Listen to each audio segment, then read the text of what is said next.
Welcome to Dragon's Tome number 29, September 79. This is the show we go through every issue of Dragon Magazine chronologically from the beginning. We're up to issue 29. My name's Rob. I'm Jack. That was like you guys timed that perfectly. I tried. I got it just a little too early. Yeah, those guys are, well, you can see their names on the screen. You know who they are. Anyways, yeah, this is September 79, and this cover is crazy. I called it A Weird Tree Person by Some Person on Acid. I feel like we've gone back to that one guy who did that one cover that we couldn't figure out. Remember, it looked like a spore thing. Yeah, this is definitely an artistic impression of something. A bit of a petri dish meets fantasy. I see a bum. Yeah. I see an artistic, I see kind of like the predecessor to Venom attacking Spider-Man. Oh. I see a moon through the trees, and there's lots of, what do they call mushrooms? Is that a tree or is that a stalagmite? It's up to your interpretation. Jack, what were you saying? I was going to say, I thought it was a stalagmite situation too. I assumed this was a underground root system, like a fungal, like a could be whatever a fungal root system's called. It's got a name. I'm sure it does. Yeah. I don't know if we mentioned last time. It's the new logo. I think we did mention that they're changing it, but this is the actual new logo. You did bring it up last time. Because me and Jack went right over our heads and we missed it. We had missed it. Well, there you go. We got the new logo, and yeah. And we'll move on to the actual issue. I'll start because it's Dragon Rumbles. And good old Tim Kask here. This is a short one. He's just complaining about people who don't know how to renew subscriptions, which is... and also don't send hate mail to Out on a Limb. That's another thing he says. And also, it's a recession. That's why the ones renewing their subscriptions. 1979, man. And he said, Jimmy Carter. He also says not to share the magazine because it's so good you want to own your own. It's true. That's pretty much it. That's it was a quick, simple Dragon Rumbles this time. A lot of complaining by good old Tim. And he famously did say, "Would you download a Dragon magazine?" That's right. He coined that term. Yeah, it's shocking that is factual, but you look it up. Look it up. Who are we going to start with? Jack's sipping, so we'll start with Pat. Oh, God. Okay. So let's head... It was a 50-50 chance. I got you unaware there. Oh, God. Yes. Let's head to page 10 of the PDF. 10 of the PDF. Not page 10 of the actual magazine. It's better to say PDF numbers. It's much easier for me. So this is a get a hand on you miniature kind of a thing. I kind of read through this. Not that it was a basic but very nice way to get your miniatures ready to paint, considering this is 1979. Miniatures still a brand new thing. Everything's still in pewter. It talks about get rid of flash. Yeah, I remember flash, like actual flash, not like old lines. There's actual flash on miniatures, like pieces of sharp metal. Yeah, or blobs of metal on limbs where it was a really big hole. He gives you a hand diagram of using dowels or wood scraps as miniature holders, which people are now paying $21 for. Well, there is. It says there's miniature painters pay up to $7 for special holders. Don't waste your money. Yeah. I didn't know those special holders were around back then. No, me either. I was shocked that this is still... This new GW holder that's... I even like he gives you this box, cut holes in there, and you can make miniature stands so your wooden dowels can stand up. But I can't figure out what this thing is, this square box thing. Is you can easily paint the undersides of capes. It looks like he's squeezing. It's in the bottom left. It looks like he's squeezing out a tube of toothpaste. No, it's just the holder. He just inverted the miniature. It's the same miniature. He just turned it upside down in his hand. Because I thought it was this square thing that he was doing that had a hole in it. Yeah. No, he just turned the thing upside down so he could paint the underside of things, I guess. He's got very nice handwriting. His penmanship is very well. Back when people actually, I had to sign some documents, and I was 3 pages in of just signing my name and the date, and I was literally I was literally like enfeebled. Yeah, but then it finishes up with how to get rid of mold lines and flash and filing it down. So I thought it was a nice little basic, but informative for 1979. Yes, Fantasy Smith. There's some, I don't know if it's in this magazine, another one. He does another article, but he wants to be called Fantasy Smith. They're like, for his own reasons, he doesn't want his name out there, so it could be somebody famous. Maybe it's Bill Gates. That's what I'm guessing.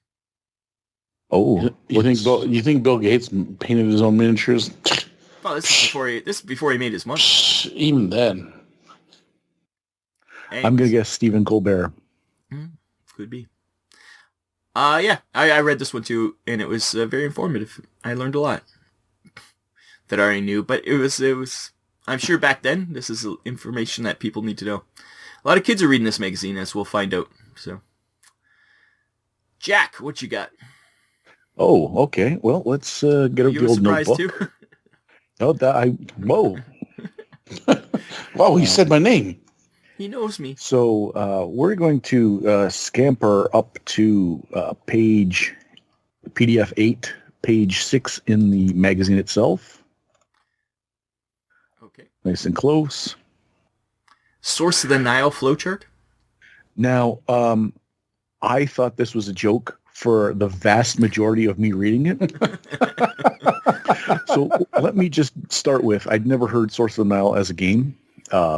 And then it says the regular readers of the magazine already know we think highly of Source of the Nile. Now, we've been going through every magazine. I honestly, and if it has been mentioned, my mistake, but I cannot remember them ever mentioning Source of the Nile. Maybe in a review that we never read? It might. I did. I'm not going to say that you're wrong, Jack, but it did pop up a couple times, but only in passing. And I don't even think there's been a game review about it yet. But that's the only reason why I knew this was a game. I didn't know what it was, so I skipped it because it was it looked like computer programming to me. Well, don't get too far ahead, Rob. No, well, actually, that's a good segue. That is a good segue because the next line is, if the game has a drawback in it's a very complex turn sequence, it is one of the most difficult obstacles for a beginner to overcome. This is the turn sequence? This is the modified, simplified turn sequence. So if you'll follow along with us on the new modified, simplistic... Where does it start, though? At the beginning. Like all things do. Like all good things, you start at the beginning. And it says, we feel it's very small. This variant will help considerably alleviate the barrier to freely enjoying an excellent game. So I'm all in at this point. You thought it was a joke? I'm literally thinking this is no Wormy will ever match this comedy. No, hey, my gaming table. Now, and we're not going to go through the charts. We're not. We can't. But there's a lot here. Were you expecting there to be like punchlines after some of the charts endings? And I'm reading going, okay, roll on the direction indicator. Okay, then I go down to the hexes indicating a lake or a swamp. Yes. Okay, then we'll go. It is, okay, now I'm going down 2 pages. 2 full pages. There's one about a Hex River flow chart that just... And then at the end, I was looking and it says, okay, there's some other nonsense here. This, I believe, might actually be how to determine one turn of this game. It's crazy. Oh, this is one turn, and this is the simplified version? I think so. So again, I was well, it's a variant because it's in the variant version. It's got the variant label, so. So this is a game that I'm sure I would have loved to have gotten on Christmas morning, popped open and say, give me 10 minutes. We'll open it up and we'll be playing. And this was not a... Let me check the hex of the river and see which way it's flowing today. Yeah, is it flowing into or flowing out of the hex? Is it adjacent to a swamp? That's the important part because my turn would then go to over. Yeah, so that's my choice for my first article. Is this river, the whatever it is, the source of the Nile that flows? Yeah, it's a cray-cray. My first one is on page 15 of the PDF, 13 of the stories. Oh, you took mine. Curses. Never get even, get ahead. Classic evil DM here, but Yes. yeah. You're saying? Yeah, that's what I was just agreeing with you because that's exactly what I wrote. It says to be used on unruly players or just to take them down a peg if they're too high level or too good. And at one point he says if they destroy your trap in one turn, they figure it out, punish them. It's like, no, you should reward them. Yeah. I put a little note here. It says another article where they give you the best ideas to make your players' characters almost unplayable. Yeah. So yeah, some of it's like crazy, like make a lawful good character do an evil act for every good he does, which is kind of funny. But yeah, it was funny. Make a dwarf look like an orc. Give a thief dexterity 3. Like these are terrible. Like some of them it explains like if you wronged a druid and burned down a forest, he might curse you to not be able to use wood or something. And I was like, okay, this is all fine, and it's all good depending on the duration of the curse, right? So most spells you can get rid of it and it only lasts whatever, but there's permanent ones. Like these could be permanent. Imagine you have permanently you can't use wood.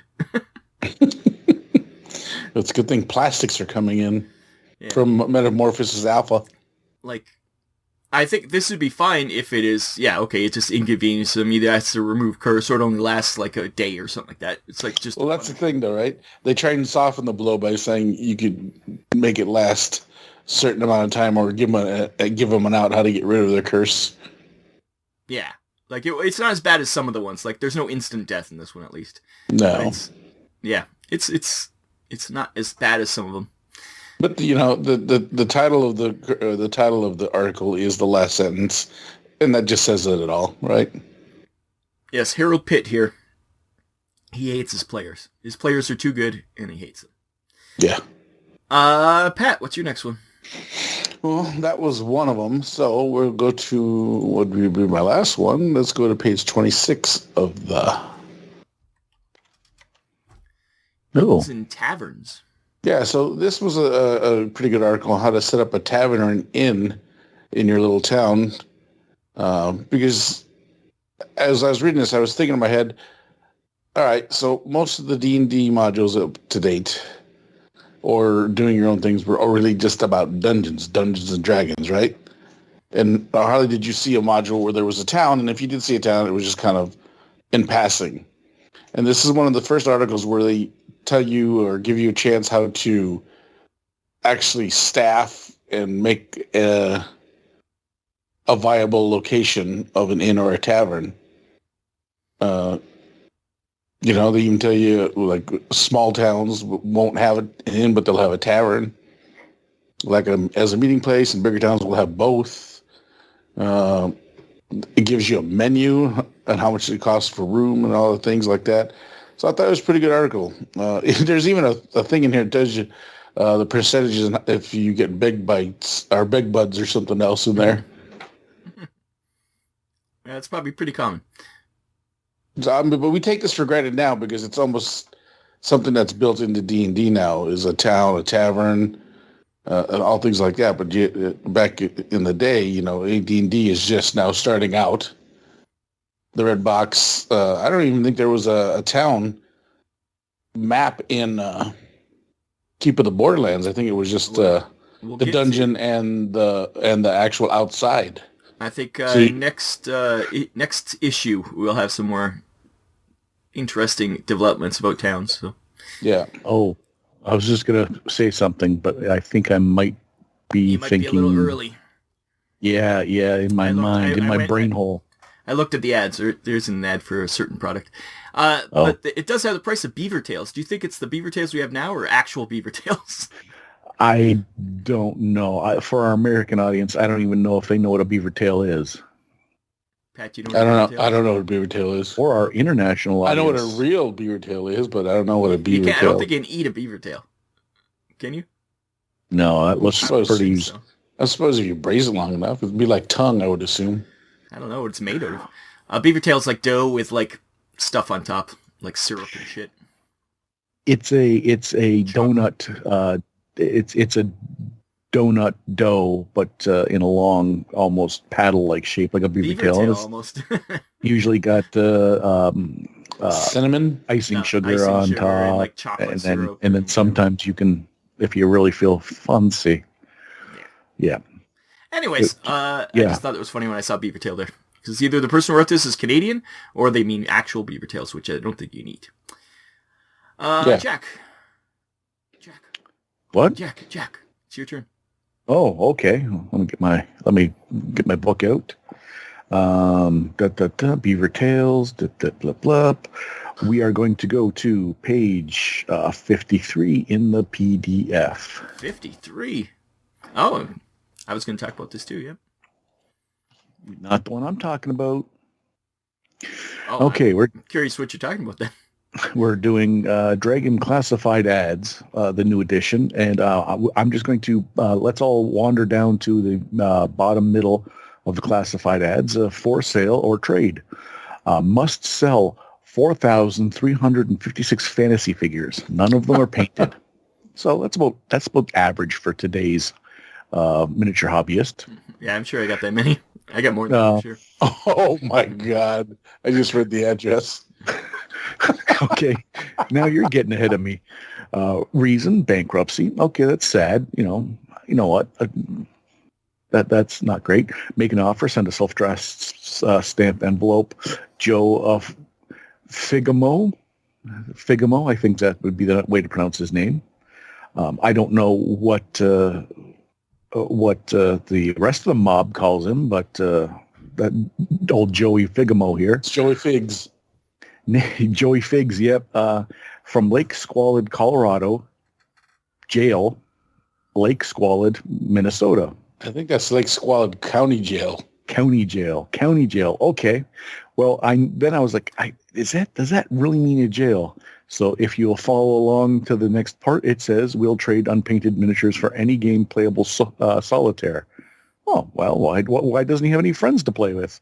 Oh, God. He's got... No, but I think these are not real. They're fake. They're not real people. Because they're all from Lake Squalid. I think it's because it's an example of ones that should be in there. They're being funny. Not very funny, but funny. Is it a I'm sorry to ruin comedy your bit? fun. It is a comedy bit. Lake Squalid Penitentiary isn't real? Lake Squalid Work Farm, Lake Squalid Penitentiary, Lake Squalid, Minnesota. What's the last one? Oh, just Lake Squalid. Yes. You're right. Because these are this is the very first one. They haven't gotten any classified ads yet. You got catfished. I did, and I'm now sending correspondence to someone in Lake Squalid that I didn't know. Joey Figs. It might be fun to check out these in the future because they haven't gotten. That was pretty funny though. I don't on know. A comedy note, that was funny. It made me laugh. I'm not gonna lie. Well, on a comedy note, in the next episode, it's the same ones again. So I was gonna pretend to be baffled by the reappearance of Joey Figs, but Rob ruined it for me. Joey Figs is our good friend now, though. He was. Joey Figs. Yeah, so I'm going to go to page 46. 46, not 56, 46. 46, Oh. report on Origin 79. There's nothing to report. No slagging off this time. Sounded like a great event. All right, that's the whole thing. Serious? Yeah. They had this I whole didn't thing. even read it. Yeah. I didn't read it because I knew one of you guys would have read this. There was nothing bad in it, and I thought it was just funny that they were just being nice. They didn't want to cause any controversy this time. Let's just be nice. Well, Origin 79 was well worth a trip, is what it says. Yeah. But that's not my real one. We're gonna go to it's right around here though.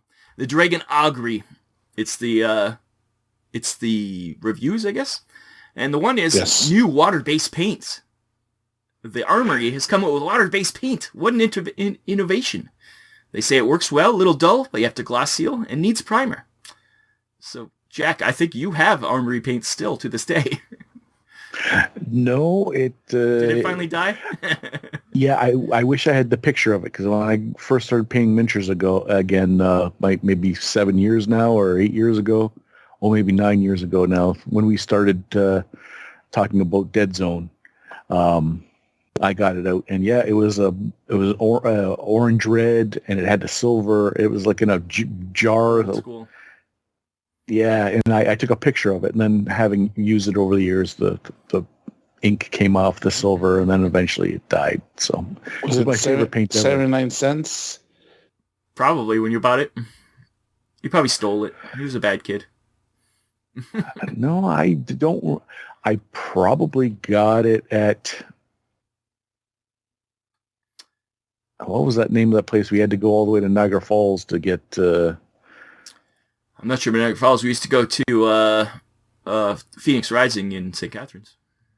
Oh, could be. But I don't remember Niagara Falls. There was comic shops in Niagara Falls. Also in this, they have a review of Starfleet Battles. Pat, I thought you'd be interested in that. Starfleet Battles is just come out, and the guy said it's hard to get into, but worth the effort. So... Do you own a copy of Starfleet Batters? I do. I thought you would. I'm not. Where is it? I didn't see that. It's in the quick notes. It's on page 51 of the PDF 49. They just have quick ones that they just quick hits. It's in there. Pat, do you have any other ones though? No. Jack, do you have any other ones? No article. I have another article. Then we will get just a quick one because it was kind of cool. Page 40. It is page 40? I don't think it is page 40. I think it's all lies. Strain and spellcasting? No. Training animals? No. It's all lies. What page is it on? Oh, here it is. On page 40 of the PDF. 42. I mean, page 40 of the magazine, 42 of the PDF. Non-player characters have feelings too. I thought this was a really cool chart to fletch out NPCs. It's quick, simple, clear, and some of the combos could be really funny. Like you roll a d6, so it's fears, loves, dislikes, likes, hates, or roll one love, one hate, and then you roll on a d100 to see what these people love or hate, and it's pretty fun. So you could end up loving slavery. So there's that. You could love ugly females too. So yeah.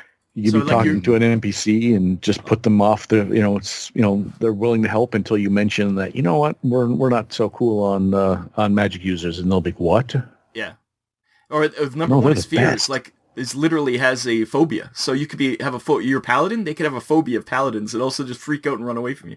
It's kind of funny. Or you're like talking and then another member of your group walks up who happens to be that. Oh my God. I think it's a fun little chart to give your guys character. Or not. I think that's all the ones I had. Jack, you had an ad to talk about? I did. If we want to go to PDF page 4. 4. All the way back up. All the way back up. PDF page 4. Divine Right? Yes. You just like the picture? Yes. It is an ad like... I don't remember this game. I don't remember it either. I guess it's a mass battle game. I don't know. I read up about it a little bit. It's kind of in what's it called, Crusades. So, because it's a board game. Yeah. But then, well, it's made by TSR, but I've never heard of it. But you look at I can't imagine what kind of board game it is by the looks of it, but.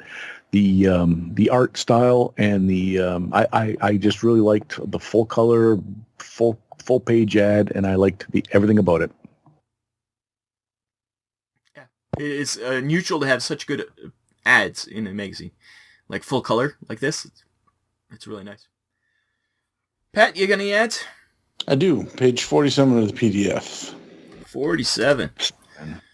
Council of the Five Nations? Yeah, so this is, I saw this full page ad when I was reading. I was like, oh, I just want to make mention that this is a convention that is still going on to date in upstate New York. I don't know what Schenectady. number they are, but they are. But they've been around. I've sent some price support to them. Who is Schenectady? You guys close to Schenectady? It's not that far. It's near Buffalo. In my heart. In my heart. I think it's between Buffalo and Rochester. Schenectady. I had. I'm not sure 100%. I knew a girl from Schenectady. She has my heart. So is it still going around? Still going around. I don't know if it's still in October, but I see it every once in a while. And like I said, a couple years ago, there was some guys playing Dead Zone up there, and I sent them some stuff to price support. Prize support from Ski Deck. So it's just these things, man. I just like seeing these cons that I go to or have been or know that these things have been around for a long time, and it's good to see that some people are able to keep these things going. 40 years, yeah. What is it? A sand table miniature battles. I don't even know what that is. Diplomacy. Oh, Schenectady's closer to Albany. It's farther away than I thought. That's about halfway between here and New York City, I think. Yeah, pretty much. Tomahawk 250. What do you think that is? I think it's racist. Bunnies and boot burrows. We could be playing that. Bunnies and But burros. look at this. If we go to this convention, we can say we saw an ad, and it only says 3-day is $9. Yeah, that's right. Can I pay $9? I have the ad. And we're here to play bunnies and burrows. If there's no bet bunnies and burros, we're leaving. Just to anger Gary Gygax. Yeah. That was my ad. I have an ad. It's the very last page, and I'd like to ask why Martian Metals is upside down. I do want to know too. Was it in the magazine like this, or is it a PDF issue? That's my I question. think it's probably a PDF issue. I don't know, because in another magazine coming up, Ogre, there's an ad for Ogre that's upside down also. That's I think in the all of magazine. them are upside Mine. down. Yeah. That's just in the magazine separate from everything else. Everything else on the page is perfect. So Yeah. I'm curious. But it is the final page too. It's the back page, so maybe it's something to do with you flip it over and see. I don't know. Anyways, Jack, do you have any other ads? Nope. Pat, do you have any other ads? Negative. I guess we'll wrap this episode of Wrap it up. Tome. And we'll be back next week with issue number 30. 30? We're in 29? Yeah, 30. Yeah. And we can only go up from here. I've been Rob. I've been Chopper. And I'm Jack. And we'll be back. Bye-bye. Bye-bye. Bye.